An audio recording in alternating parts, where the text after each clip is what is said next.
marked my 11th anniversary of a successful bone marrow transplant.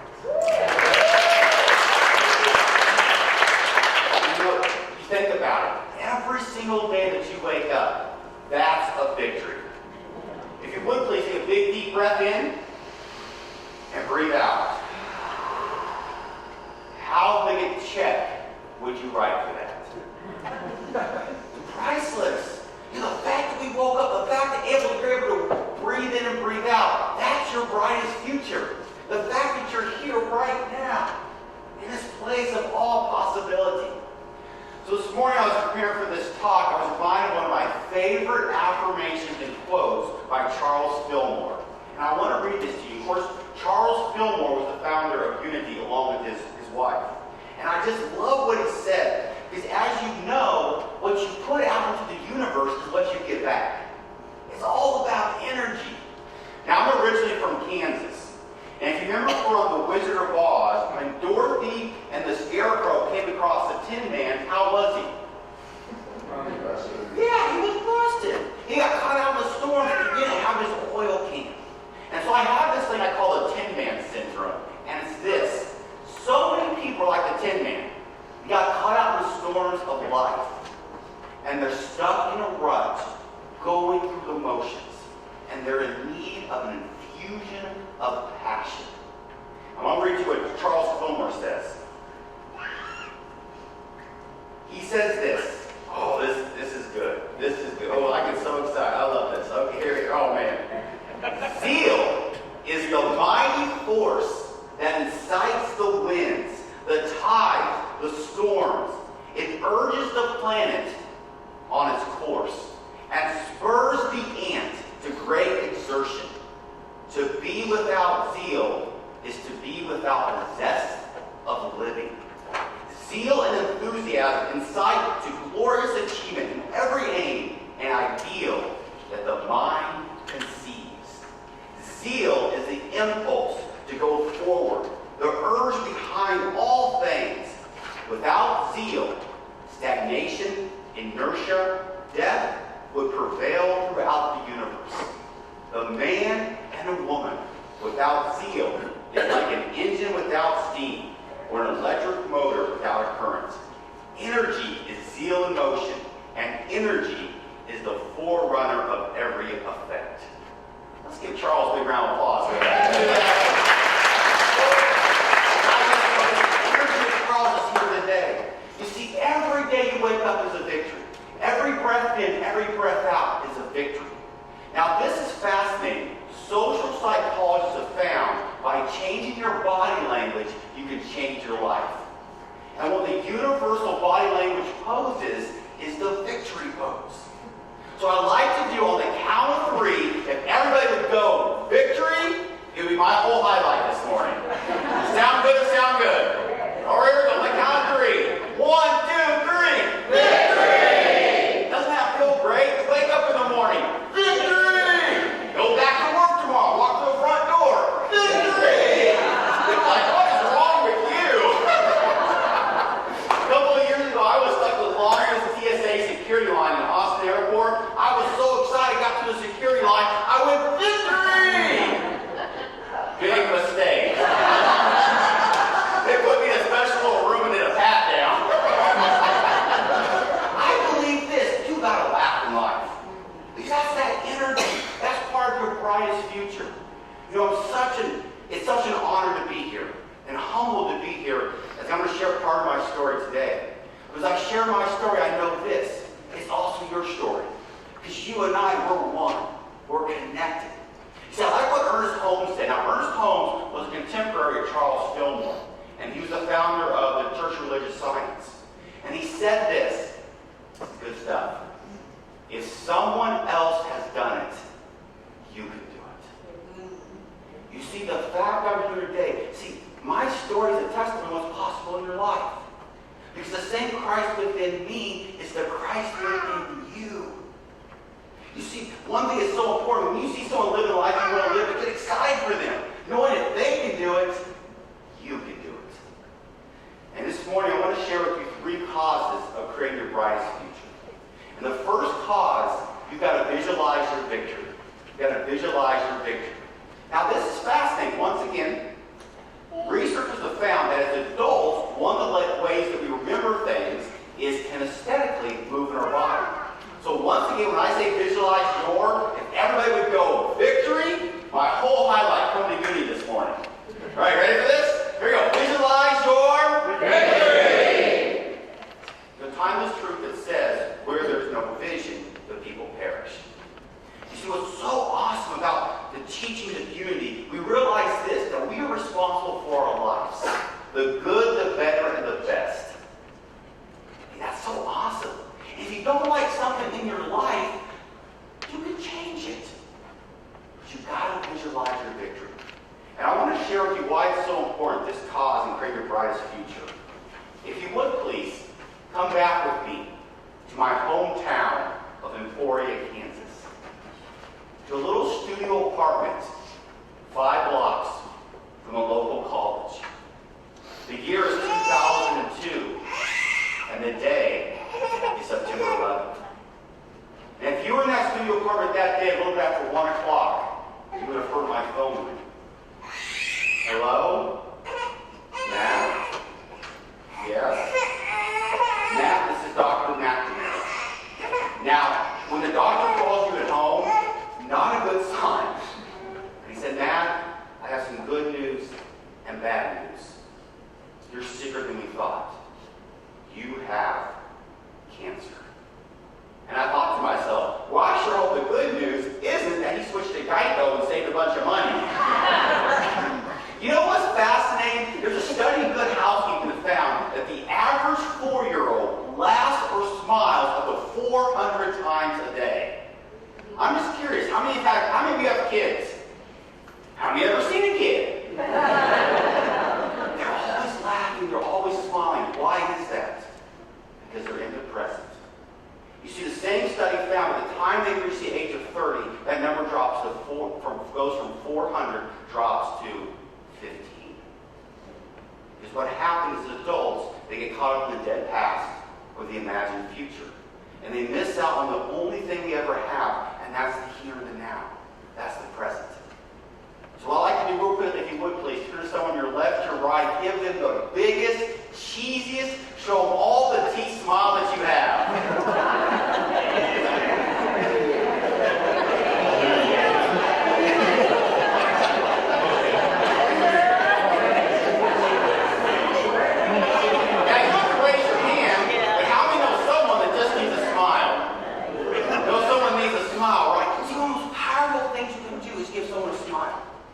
You see, I'll never forget, 23 years young, and I walked through the hospital doors, St. Francis Hospital, Topeka, Kansas.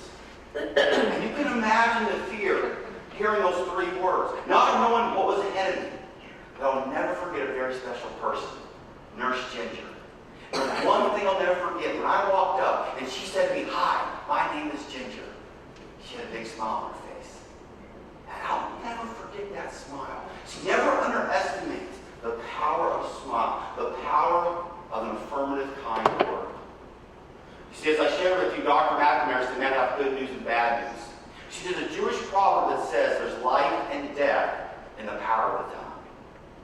And he said to me, he said, Matt, you can get through this.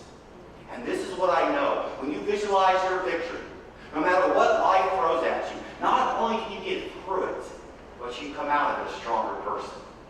So I'll never forget what Nurse Ginger said to me 23 years young that day, September 11th, 2002. And at the time, I couldn't wrap my mind around it. At the time, when she said it, I was like, it doesn't make sense. She told me, Matt, my sister also had cancer, and she beat it. And she said it was one of the greatest blessings of her life. I was like, your sister's crazy. This is the worst possible thing. As I stand here today, I echo those words, one of the greatest blessings of my life. You see, at 23 years young, I had to make a choice. I could have focused on that cancer. And here's something I want to share with you, so powerful. Once again, there's life and death in the power of the tongue. You see, when I was going through my cancer adventure, notice that cancer adventure, it's all adventure in life. I never said my cancer. It was the cancer. didn't want ownership of it. You see, you got to be careful what you speak. There's life and death in the power of the words. Life and death. And at 23 years young, my victory was that someday, somehow, somewhere, some good would come from that experience.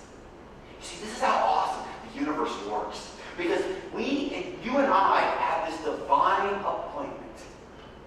You see, on September 11, 2002, Spirit knew that you need to hear something today. That's just how it works. You see, if you would have known me growing up, you would have said there's no way in a million years I'd be your speaker this morning. Because by nature, I'm an introvert. And growing up, I was extremely shy. I was so shy, I couldn't lead a group in silent prayer. Anyone identify? In fact, my mom was an absolute saint. I echo the words of Abraham Lincoln, who said, "Everything I am, everything I hope to be, I owe to my dear angel mother." And she put together these scrapbooks. And in these scrapbooks, she had my very first report card from kindergarten. So I'm looking at it. First thing my kindergarten teacher said, "Matthew is very quiet."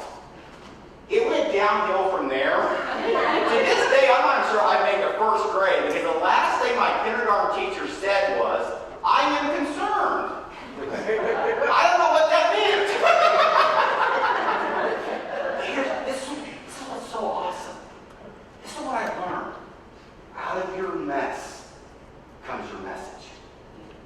Out of your test comes your testimony. I believe sometimes in life we go through some stuff.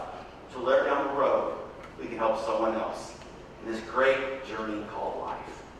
The first cause, once again, to create your brightest future, you got to visualize your victory. 3 months, 3 hospital stays, 3 rounds of chemotherapy, and I walked out of the hospital cancer-free. My doctor said, "Matt, 80% chance that cancer will never come back." 7 months later, it came back. Devastating. And the reality is sometimes life knocks us down, and we don't know why. It's called life. And that's okay, as long as you get back up. So Dr. Samantha did a bone marrow transplant, got me back to remission a second time. January 2004, still waiting for a bone marrow donor, and started having these massive headaches. Kind of felt like a 18-wheeler was parked on top of my head. And so I knew something was not right. And they referred me to this doctor. They didn't know what was going on. To this doctor, I was finally referred to Kansas University Medical Center, downtown Kansas City, Kansas. I'll never forget the day. It was a Monday morning. It was dreary and cold out. Of course, that cold weather right now can feel really good. I remember sitting on a hospital bed. I hear a knock. And into the room walked Dr. Doom. This is the type of person that brightens the whole room as soon as they leave. I'm talking about someone, they're so negative, they walk into a dark room, they begin to develop. Anyone know a Dr. Doom in their life? I call them energy vampires, because they will suck the energy right out of you. I'll never forget that day. 25 years young. You can imagine, because we've all been there times. We've had that fear, that uncertainty, that emotion of being scared. And I remember she walked over and she pulled up a chair. Matt, the cancer's come back and spreads with fluid in your brain. Now, because of my positive attitude, I thought to myself, oh my goodness, I'm going to need a brain transplant. I'm still looking for a donor. Any volunteers? One of my models of life, I learned this from a great motivational speaker, Keith Carroll, was this: don't tighten up, you've got to lighten up. And what a great saying. So I'm sure some of your life, they just got to lighten up. Because people take life too serious. And I realized, sometimes life is serious. That's why you've got to lighten up. One of my goals every day is to laugh at least 400 times a day. Right? Be like a child. I think that's what Jesus did when he said be childlike. That childlike faith. Where you're in the present. Where everything is possible. And Dr. Doom, without hesitation, she said, you have a less than 10% chance of living to the age of 30. She got up and she walked out.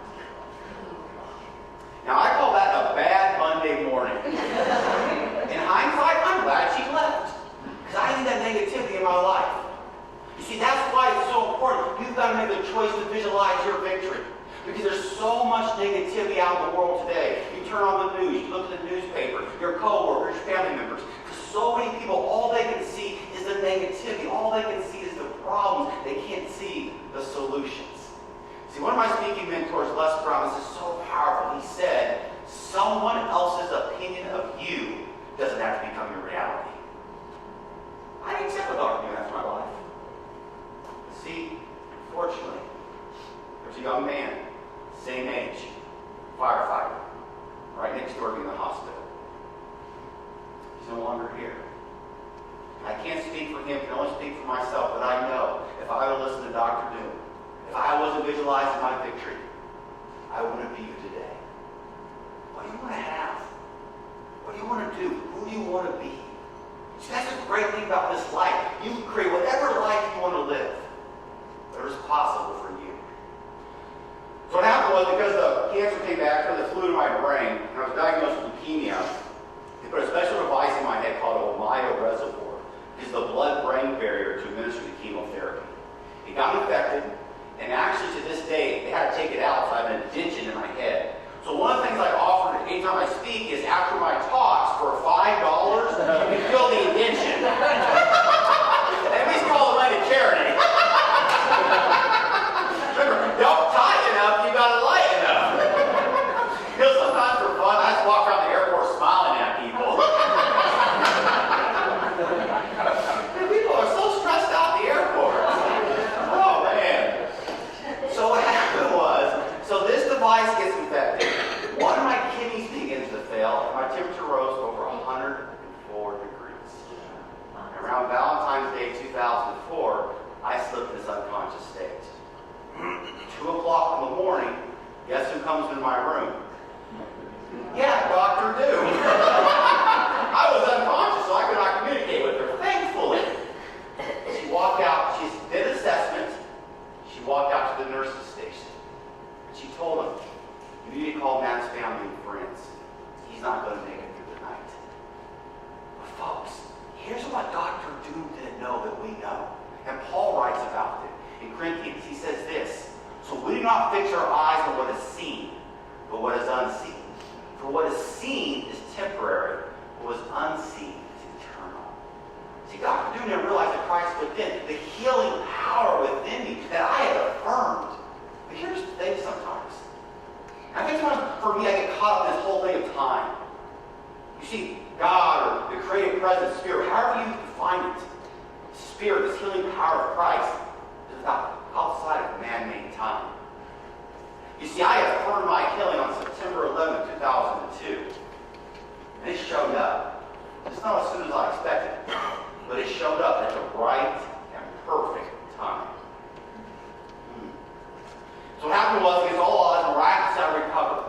The first thing I remember is I'm sitting on a hospital bed, and my mind was jumbled. And I remember looking down, I had these tennis shoes on, and the laces were untied, and I remember thinking I was supposed to do something with them. I don't remember how. So physical therapist in the left-hand corner of the room. My dad in the right-hand corner. I remember my dad walking over. Just like when I was 5 years old, he walked over my bed. He knelt down. Took a hold of my laces. And he tied my shoes.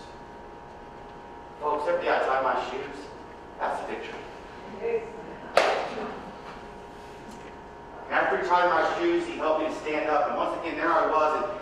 And I knew I was supposed to do something once again, but I couldn't remember what it was. They took my left arm and put around the physical therapist. My right arm put around my dad. They took my left leg and picked it up, put it in front of my right. My right leg, picked it up, put it in front of my left. One by one, because I had to relearn how to walk. And that day, with their help, I couldn't go 5 yards. And I was exhausted. And I realized sometimes in life you get exhausted. Sometimes in life you feel like quitting, giving up. You don't know if you go one more day. I want to share another quote from my mentor, Les Brown. He says this, when life knocks you down, try to lay on your back. Because if you can look up, you can get up. She went and got me a wheelchair. And they put me in that wheelchair and they wheeled me back to my hospital room. And here I was, 25 years young, couldn't even go 5 yards up with 2 other people. And I remember laying there, and my words, I tried to speak, they wouldn't come out. I remember trying to read one paragraph, and the words were all jumbled. I couldn't even write a sentence. And folks, here I am today, blessed. 6 marathons on 6 continents. Getting ready to run one in Antarctica. I think that was the brain damage to heart. I want to do something else with you. I just recently wrote this book. And the reason I shared this is, I went from not being able to write a sentence to writing this book. And I show this because this is what's possible for you. Because if I can do it, you can do it. Because the Christ within me is the Christ within you. Ernest Holmes, if someone else has done it, you can do it. See, I learned something. The biggest limitations I ever had, the biggest limitations you ever have, are your own limitations. The limiting beliefs, negative self-talk, the self-defeating inner dialogue. So the second cause I want to share with you today, of course, the first one is visualize your victory.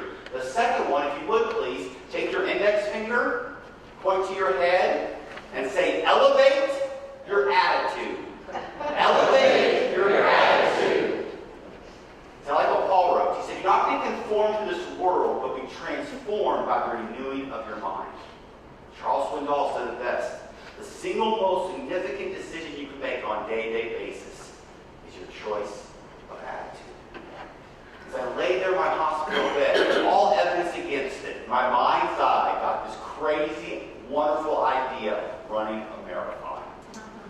And to this day, to get a crazy idea like that, I think it was all the medication they had me on. You see, folks, I had to elevate my attitude to believe it's possible. Please repeat after me. It's possible. It's possible. That's where you got to start. You don't know what's possible until you try. There's so many people, they're afraid to ever try because they don't think it's possible. And we don't know what's possible, what's not possible until we try. And that leads me to the third cause of creating your brightest future. If you would please repeat after me, take action. Take action. Now to help us remember this, once again kinesthetically helps us to remember, if everybody would go A for action, or we do A for Austin, right? A for action. See, I like what the Quakers said. They said that whole saying, pray and move your feet. You see, as I lay there in the hospital bed, I say to myself, because I elevate my attitude, it's possible. I can do a marathon. I don't like to run. But I like getting the medals. I could go 5 yards. And I realized something. I had to put that vision into action. See, James, the brother of Jesus, writes, don't just be a hearer of the word, but be a doer. The law of momentum. Objects at rest tend to stay at what? Rest. Objects in motion tend to stay in motion. So what I did was I took that big vision, a victory of running a marathon, and I broke it down to one simple thing, to take one step. Folks, it happens one step at a time, one day at a time, one thought at a time.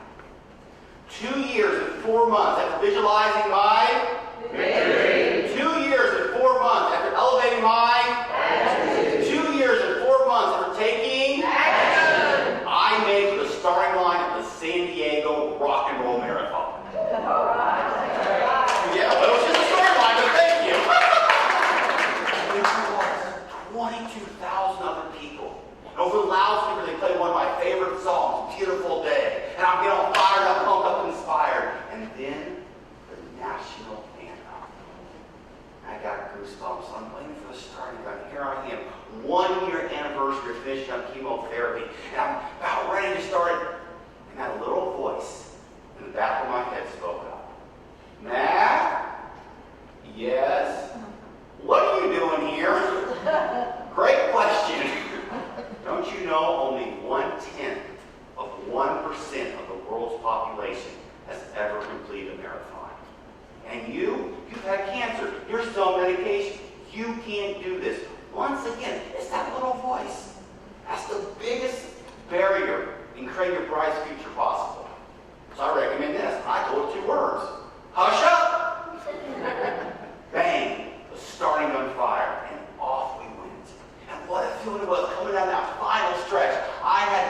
26 miles. And I never realized how far 0.2 miles could be. The spectators are cheering, you can do it, you're almost there, no problem, piece of cake. I'm like, yeah, easy for you to say, you've been sitting in the bleachers all day. And I did the impossible. I crossed the finish line. Victory, victory, victory. And even though I got I think it was 18,159. I had no shame. I pretended like that was the Olympic gold medal. She the participant's medal. And my girlfriend at the time, she ran up to me, we embraced, and she looked up into my eyes and she said, Matt, an 83-year-old man beat you. I said, really? I didn't see you out there. Just a side note, she's no longer my girlfriend. At least in love and blessings on her path. And the greatest finish line I crossed was Mother's Day 2004. When I walked out of the hospital, successful bone marrow transplant. I've been in remission ever since. Remember that day when I found out the doctor said, man, you get to go home. I picked up the telephone. I called my mom. Happy Mother's Day, Mom. I get to go home. And she said, Matt, that was the greatest Mother's Day gift ever. Folks, remember to wrap this up with the grand finale. Before I do, I just want to take one brief moment to pause and thank you for allowing me to come and share my story. Because as I shared earlier, I realized that each and every one of you has a story. Each and every one of you have lessons that you can share and wisdom to offer. It's been such an honor. And I realize this. We come to this great presence of all these like-minded people. But the reality is, Monday morning's coming. And I went through a Monday I would want no one else to ever experience. But I realized something. So many people experience manic Mondays. I mean, they even made a song about it. And did you know this? It blows my mind away. The time when the most heart attacks occur is Monday morning, from 7 to 9 a.m. People do whatever they can to get out going to work. So I'm on this mission. I'm going to invite you to join me if you choose to turn manic Mondays into magnificent Mondays. So what I do every Monday is I send out an email, a free Monday Victory email. It's a quote designed to fire up, pump up, and inspire people. So if you like to, afterwards, just sign up the sheet, just put your name and put your email. This is my quote I'm going to use tomorrow. I just read this in a book. And the quote is, if you were arrested for kindness, would there be enough evidence to convict you?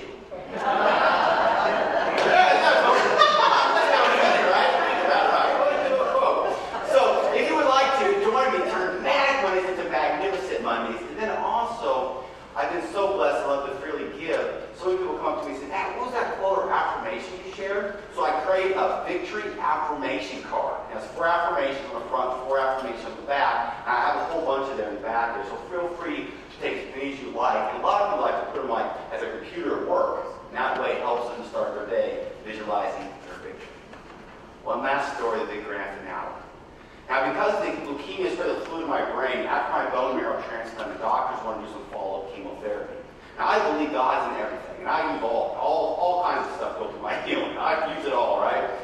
And so, what this entailed was 1 year, once a month, a spinal tap. The chemotherapy would go up into my brain, and I had one more left. Everything was looking great, and I was kind of concerned, I don't know about you, but I need all my brain cells. I said, doctor, what does the medical literature say? Do I really need this last treatment? And he got a little silent. He said, Matt, you don't understand. There is no medical literature. There's never been someone who went through what you went through to be here a year later. I said, well, doc, keep doing what you're doing. And sometimes I wonder, why have I been so blessed to wake up this morning? So blessed to get breath in and breath out. And the reason why I'm so blessed is the reason why you're so blessed.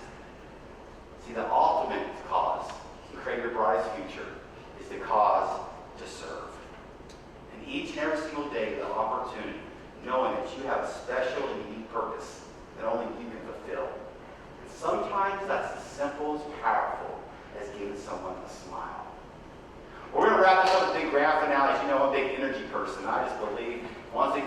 change your life, I change your body. So what we're going to do is we're going to cross the finish line together.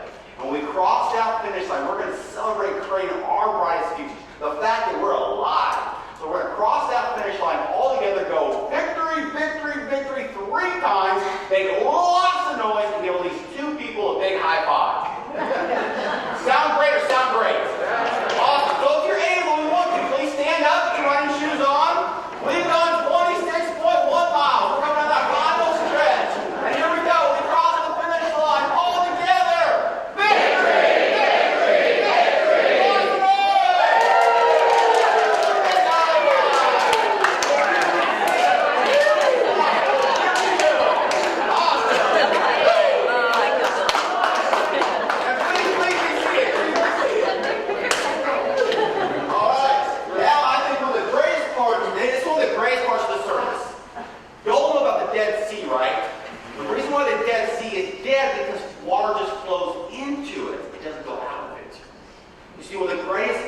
Principles of visualizing your victory, taking action, is able to give, circulate. What you put out in the universe is what you get back. So now we have a great opportunity to practice that and practice blessings in our life. So.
Working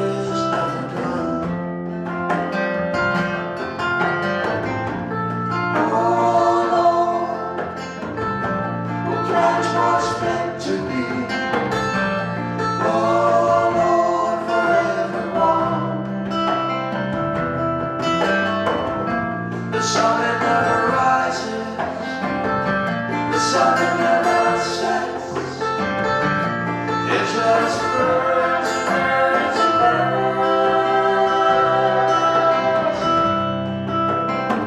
burns till it burns no more.